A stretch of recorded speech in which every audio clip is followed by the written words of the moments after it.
नमस्कार विद्यार्थी मित्रांनो, आज आपण इयत्ता 10वीचे प्रकरण 3 उपयोजित इतिहास हे शिकणार आहोत। सुरुवातीला आपण उपयोजित इतिहास म्हणजे नेमकं काय हे समजावून घेऊ।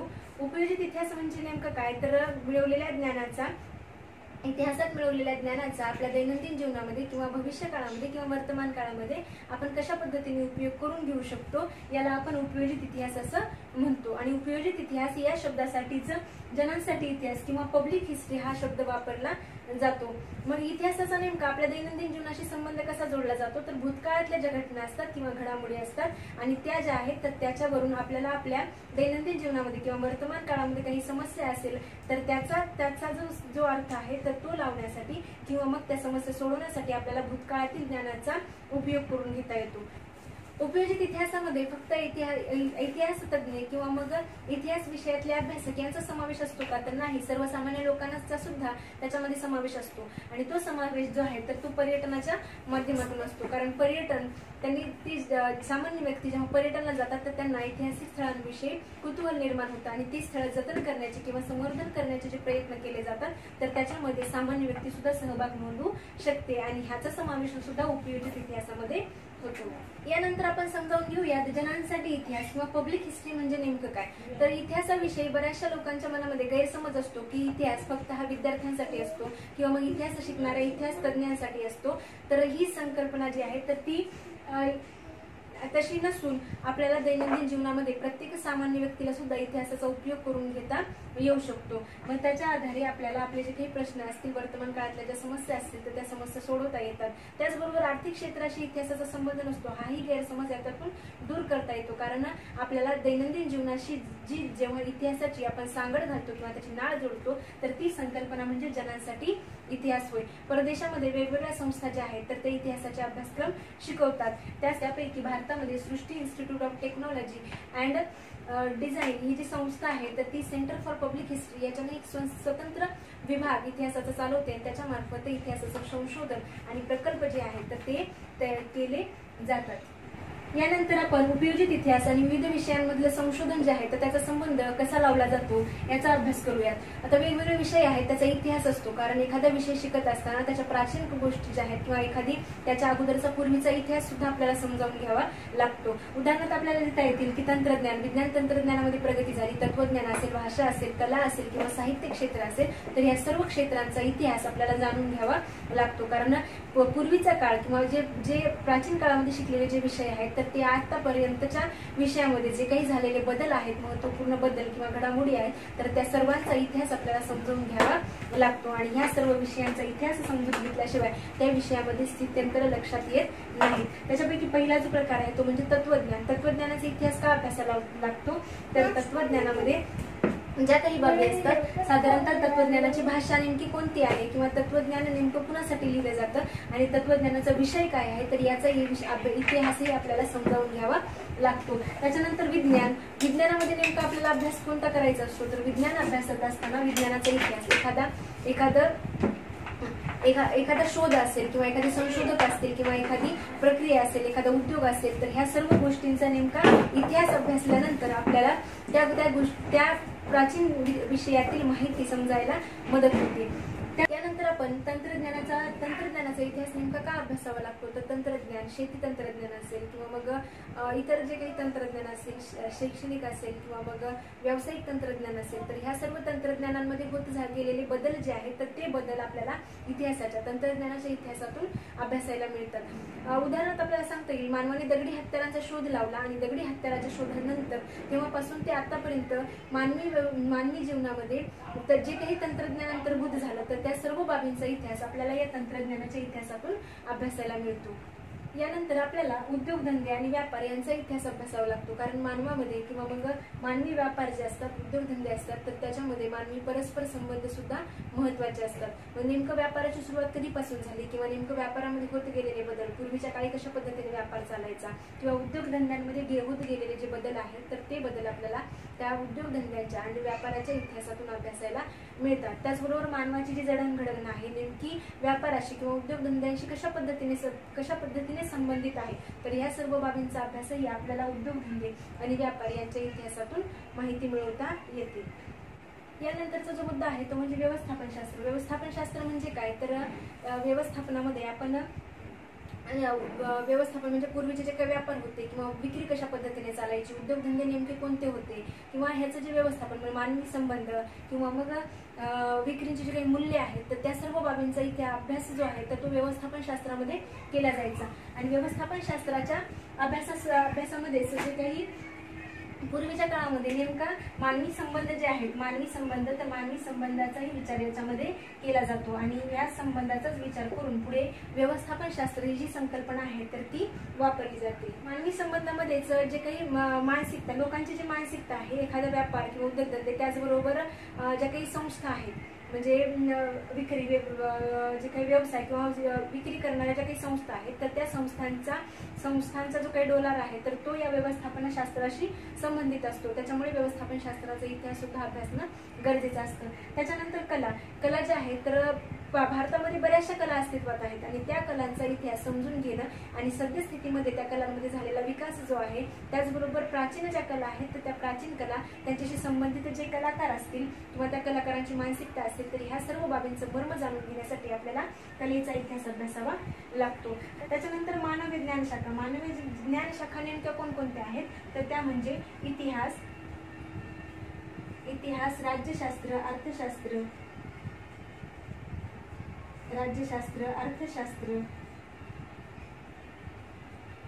समाजशास्त्र, ह्या ज्या मानवी विज्ञान शाखा आहेत, मानवी विज्ञान शाखा, तर त्या शाखांचा अभ्यास करणं सुद्धा आपल्याला गरजेचं असतं. कारण यातून आपल्याला हे जे सर्व विषय आहेत तर त्या सर्व विषयातली माहिती जी आहे तर ती समजून घेण्यासाठी किंवा त्या माहितीचा उपयोग आपल्याला दैनंदिन जीवनात करून घेण्यासाठी आपल्याला मानवी विज्ञान शाखांचा अभ्यास करणंही गरजेचं असतं.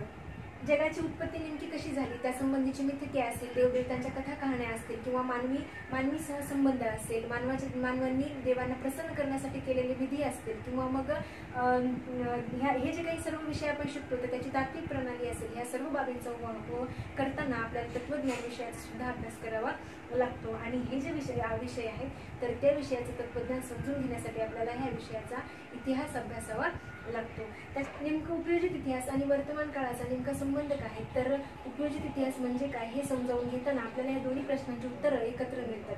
कारण भूतकाळातले काही आपल्या पूर्वजांनी ठेवलेले जे काही मूर्त किंवा अमूर्त वारसा आहेत किंवा जे काही साहित्य आहे तर ते साहित्य आपल्या निदर्शनास येतं आणि ते साहित्य आपल्याला जतन करून ठेवण्याचे किंवा संकलन करून ठेवण्याचं सुद्धा त्याच्याबद्दल आपल्याला कुतूहल असतं आणि ते कुतूहल आपल्याला त्या ऐतिहासिक साहित्याच्या मुळापर्यंत जाण्यासाठी महत्त्वाचं असतं. मग त्याच्याविषयी आपण माहिती काढतो, म्हणजेच आपण त्याचा इतिहास समजून घेतो आणि त्याचा इतिहास समजून घेण्याबरोबरच आपण त्या वस्तू ज्या आहेत किंवा ते साहित्य आहे ते मूर्त स्वरूपातील असेल किंवा अमूर्त स्वरूपातील असेल तर ते साहित्य आपण आपल्या पुढच्या पिढीला जतन करून ठेवण्यासाठी आपण त्याचं संवर्धन करण्याकडे सुद्धा विशेष भर देतो. आणि नेमकं हे करणं म्हणजेच उपयोजित इतिहास आणि वर्तमान काळ होय. आणि उपयोजित इतिहासाचा वर्तमान काळाशी सहसंबंध नेमका कसा, तर आपल्याला आपल्या दैनंदिन जीवनामध्ये नेमक्या व्यावसायिक संधी सुद्धा याच्यातून उपलब्ध होऊ शकतात. आणि व्यावसायिक संधी नेमक्या कोणत्या, तर इतिहासाचं उत्खनन असेल, संशोधन असेल किंवा मग त्याच्याशी संबंधित ज्या काही ज्ञानशाखा आहेत, नाणकशास्त्र आहे, पुरातत्व विद्या आहे, भाषारचनाशास्त्र आहे, या सर्व बाबींमध्ये आपल्याला त्याच्यामध्ये व्यवसायाच्या संधी सुद्धा उपलब्ध होऊ शकतात. आणि ऐतिहासिक घटनांचा संदर्भ लावून आपण आपल्या भविष्यकाळामध्ये सुद्धा त्या गोष्टींचा उपयोग करून घेऊ शकतो. थोडक्यात काय, तर इतिहासाचं आकलन आणि वर्तमान काळातील इतिहासाचं किंवा भूतकाळातील इतिहास आपल्या वर्तमान काळासाठी आणि भविष्य काळासाठी दिशादर्शन हेही मुद्दे आपल्याला ह्या इतिहासाच्या संदर्भात लक्षात घ्यावे लागतात.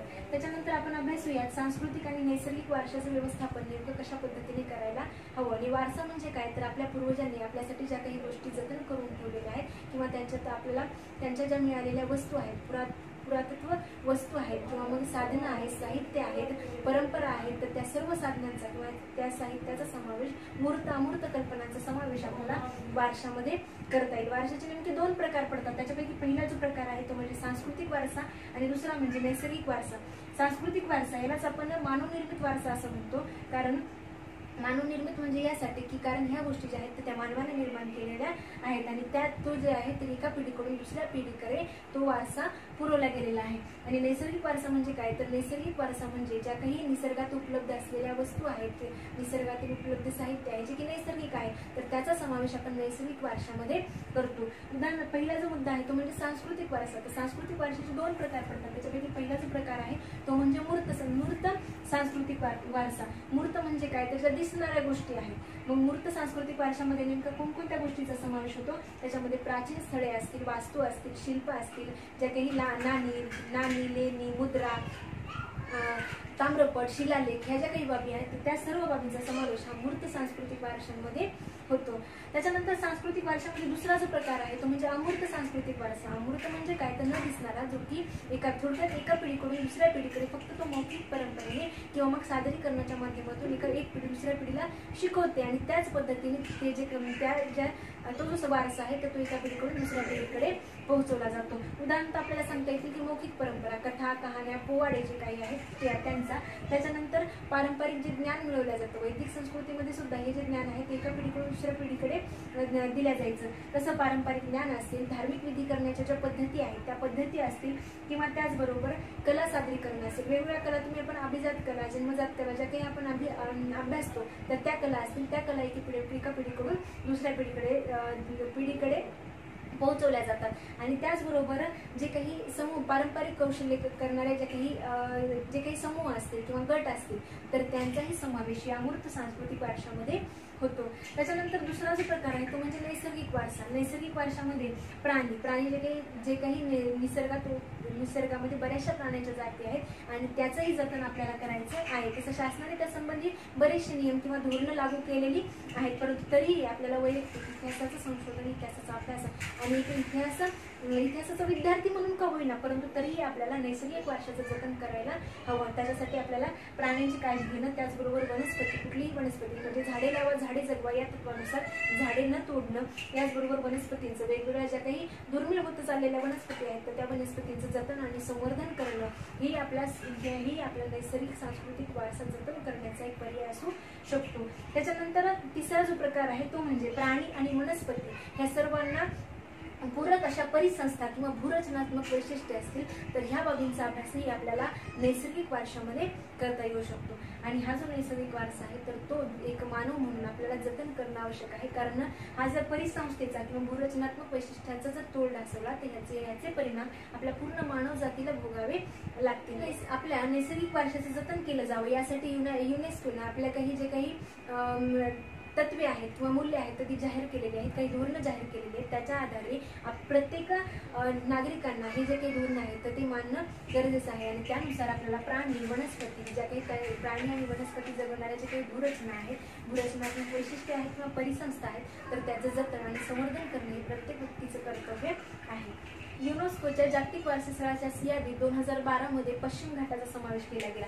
पश्चिम घाटाचा समावेश आणि कास पठार जे आहे तर ते पश्चिम घाटामध्ये येतं आणि ह्या पश्चिम घाटाच्या जे काही थोडक्यात ह्या सर्व नैसर्गिक वारशाचं किंवा सांस्कृतिक स्थळांचं जतन करणं हे उपयोजित इतिहासाचं एक महत्त्वाचं अंग मानलं जातं. त्याचबरोबर नैसर्गिक किंवा सांस्कृतिक वारसा जतन करण्याचं जे काम आहे तर ते भारतातील पुरातत्व खातं करतं आणि भारतातील पुरातत्व खातं त्याचबरोबर भारतातल्या इतर राज्यातली जी काही पुरातत्व खाती आहेत तर ते पुरातत्व खाते प्रत्येक राज्यामध्ये सांस्कृतिक आणि नैसर्गिक वारशाचं जतन करण्याचे काम करतात.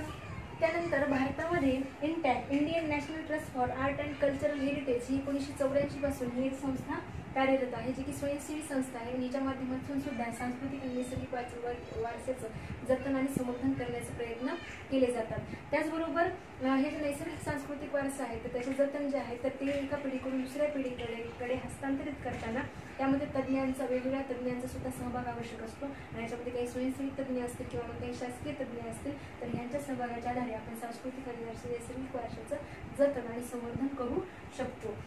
आणि सांस्कृतिक आणि नैसर्गिक वारशाचं जतन करत असताना आपल्याला त्यामुळे जे काही प्राचीन किंवा एखादं प्रादेशिक साहित्य आहे तर त्या प्रादेशिक साहित्याचं मूळ स्वरूप न बदलता त्याचं आपल्याला जतन करता येतं. जर तज्ज्ञ व्यक्ती असेल तर त्याचं मूळ स्वरूप जशाला तसं ठेवून आपल्याला त्याचं जतन करता येऊ शकतं.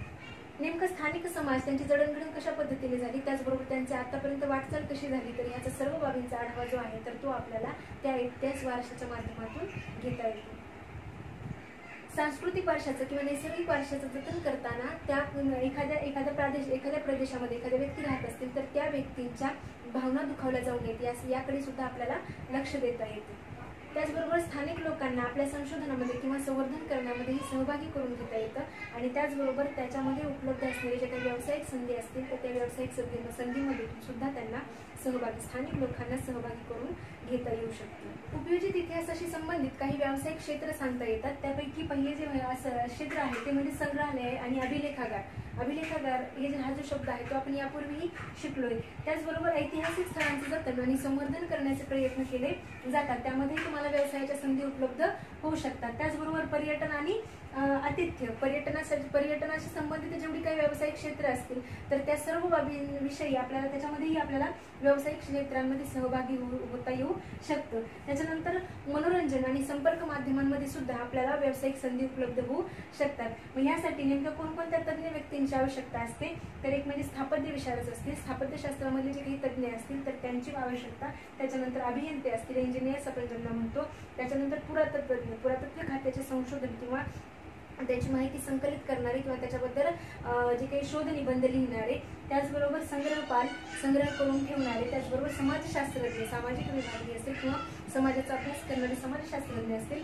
अभिलेखागार असतील, व्यवस्थापक असतील, अभिलेखागारांचं व्यवस्थापन करणारे असतील किंवा मग कायदे तज्ज्ञ असतील आणि छायाचित्रण तज्ज्ञ असतील.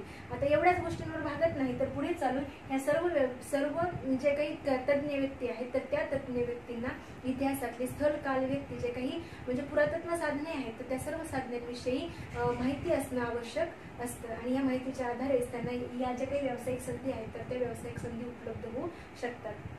जगातील सर्वात प्राचीन संग्रहालयाचं उत्खनन संग्रहालय जे आहे ते मेसोपोटेमियातील उर या शहराचं उत्खनन करताना सापडलं. ते इसवी पूर्व 6व्या शतकातलं आहे आणि ब्रिटिश पुरातत्वज्ञ सर लिओनार्ड वुली यांनी हे संशोधन 1922 ते 1934च्या कालखंडामध्ये केलं. आणि ह्या संशोधनामध्ये हे लक्षात येतं की मेसोपोटेमियाची जी राजकन्या आहे एनिगॉल्डी, या राजकन्येनं हे उर संग्रहालय जे आहे ते बांधलं असं मानलं जातं. आणि त्याच ह्याच्यामध्ये ती स्वतः एनिगॉल्डी राजकन्या जी आहे तर ह्या संग्रहालयाचं संग्रहपाल म्हणून काम बघायची. आणि त्याचबरोबर या संग्रहालयामध्ये मातीच्या वटिका, जे काही ऐतिहासिक साधनांविषयी किंवा ऐतिहासिक बाबींची माहिती देणाऱ्या ऐतिहासिक वटिका सुद्धा सापडतात. कोलकाता येथे असलेलं इंडियन म्युझियम हे एशियाटिक सोसायटीचं एक संग्रहालय आहे आणि ह्या संग्रहालयाची स्थापना 1814 मध्ये नॅथॅनियल वॉलिक या डॅनिश वनस्पती शास्त्रज्ञांनी केली. आणि तेच डॅनियल वॉलिक जे आहेत तर ते त्याचे संस्थापक आणि पहिले संग्रहपाल म्हणून कार्यरत होते. या संग्रहालयामध्ये 3 विभाग आहेत. त्याच्यामध्ये कला, पुरातत्व आणि मानवशास्त्र असे 3 विभाग याच्यामध्ये पडतात. त्याचबरोबर त्याच्याशी संबंधित काही जतन असेल, प्रकाशन, छायाचित्रण, त्याचबरोबर प्रदर्शन, सादरीकरण आणि प्रतिकृती निर्मिती, ग्रंथालय आणि त्या ग्रंथालय सुरक्षा या इत्यादी ज्या शाखा आहेत तर त्याच्याशी संलग्न शाखा आहेत. पुण्यामध्ये नॅशनल फिल्म आर्काइव्ह म्हणजेच राष्ट्रीय फिल्म संग्रहालय याची एक मुख्य कचेरी आहे. माहिती आणि प्रसारण, भारत सरकारच्या माहिती आणि प्रसारण खात्याचा एक माध्यम विभाग म्हणून ही कचेरी 1964 साली पुण्यामध्ये स्थापन करण्यात आली. आणि ह्या नेमकं हे स्थापन करण्यामागचा उद्देश काय होता, तर जे काही ऐतिहासिक चित्रपट आहेत किंवा दुर्मिळ चित्रपट आहेत तर त्यांच्या चित्रपटाच्या वारशांचं जतन करणं. त्याचबरोबर जर जे चित्रपट निघालेले आहेत, दुर्मिळ चित्रपट असतील किंवा ऐतिहासिक चित्रपट असतील किंवा प्राचीन काळातले जे चित्रपट आहेत तर त्या चित्रपटांचं जतन करणं, त्याचं वर्गीकरण करणं आणि त्याच्या नोंदी करणं, त्याचबरोबर त्याचं संशोधन करणं या बाबी या खात्यामार्फत केल्या जातात. त्याचबरोबर चित्रपट संस्कृतीच्या प्रसाराचं एक प्रमुख केंद्र म्हणून सुद्धा ही संस्था काम करते. या पाठामध्ये आपण उपयोजित इतिहास म्हणजे नेमकं काय, त्याचबरोबर उपयोजित इतिहासाचा म्हणजे आपल्या दैनंदिन जीवनामध्ये आपण इतिहासाचा वापर कशा पद्धतीने करून घेऊ शकतो आणि नेमकं त्याच्याशी संबंधित व्यावसायिक संधी कोणकोणत्या आहेत आणि व्यावसायिक संधींबरोबरच आपल्याला ज्ञान मिळवण्यासाठी इतिहासाचा कशा पद्धतीने वापर होतो. आपल्या जवळपास असणारे जे काही ऐतिहासिक स्थळं आहेत, सांस्कृतिक वारसा असेल किंवा मग नैसर्गिक वारसा असेल तर ह्या सर्व गोष्टींचं जतन जे आहे तर त्याचं जतन करणं, संवर्धन करण्याची परंपरा सुद्धा आपल्या पिढीमध्ये आपण कशा पद्धतीने रुजवू शकतो याचा अभ्यास आपण उपयोजित इतिहास या प्रकरणामध्ये केलेला आहे. आणि त्याच्यासाठी त्याचबरोबर नैसर्गिक आणि सांस्कृतिक वारशाचं जतन करण्यासाठी सुद्धा आपल्याला या पाठातून महत्त्वाची प्रेरणा मिळू शकते. इथे आपला 10वीचा जो तिसरा पाठ आहे उपयोजित इतिहास ते प्रकरण इथे संपते. धन्यवाद.